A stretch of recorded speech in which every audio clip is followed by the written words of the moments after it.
Hi friends, இன்றைக்கி ஒரு சிம்பிளான லஞ்ச் பாக்ஸ் ரெசிபி தான் பார்க்க போகிறோம். இது பேர் பூண்டு மிளகு சாதம். ரொம்ப சிம்பிள், அதே சமயம் ஹெல்த்தியான ஒரு ரெசிபி.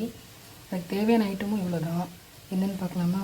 இது பூண்டு, ஒரு பெரிய சைஸ் பூண்டை கொஞ்சம் உப்போடு சேர்த்து இடித்து வச்சுருக்கேன். மிக்சியில் போடக்கூடாது, மிக்சியில் போட்டிங்கன்னா ரொம்ப நைஸாகிடும்.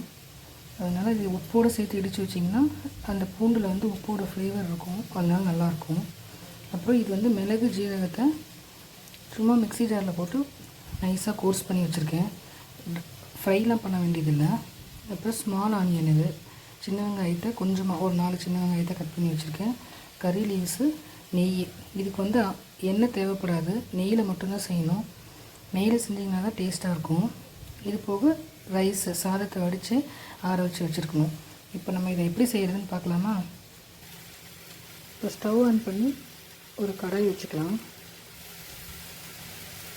கடாய் ஹீட் ஆகும்போது நம்ம இதில் தேவையான அளவு ஆயில் ஊற்றிக்கலாம். நான் இப்போ ஒரு லஞ்ச் பாக்ஸ்க்கு எவ்வளோ தேவையோ அந்த அளவுக்கு தான் நான் ரெடி பண்ணுறேன். அதனால் இதில் ஒரு 3 ஸ்பூன் நெய் ஊற்றிருக்கேன். இப்போ நெய் நல்லா ஹீட் ஆகிடுச்சு. இதில் ஒரு 1/4 ஸ்பூன் கடுகு ஆட் பண்ணிக்கலாம்.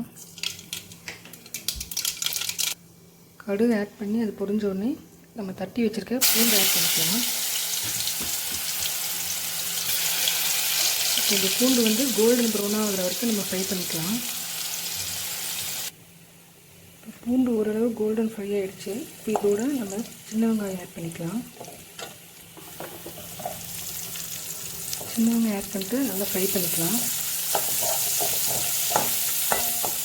பூண்டு சாதத்தோடு சாப்பிடும்போது கிறிஸ்பியாக இருக்கும், ரொம்ப டேஸ்ட்டாக இருக்கும்.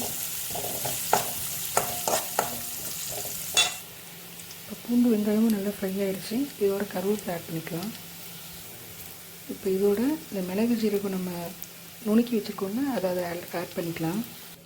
மிளகு ஜீரகம் நுணுக்கு அதை ஆட் பண்ண உடனே ஸ்டவ் ஆஃப் பண்ணிடலாம். அது அந்த ஹீட்லேயே ஃப்ரீ ஆனால் தான் டேஸ்ட்டாக இருக்கும்.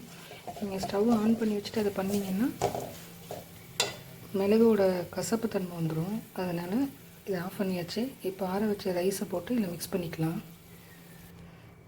இப்போ நல்லா ஆற வச்ச ரைஸ் ஆட் பண்ணியாச்சு. இதை நல்லா மிக்ஸ் பண்ணிக்கலாம். இப்போ நல்லா மிக்ஸ் பண்ணியாச்சு. உப்பு வேணும்னா நீங்கள் ஆட் பண்ணிக்கோங்க.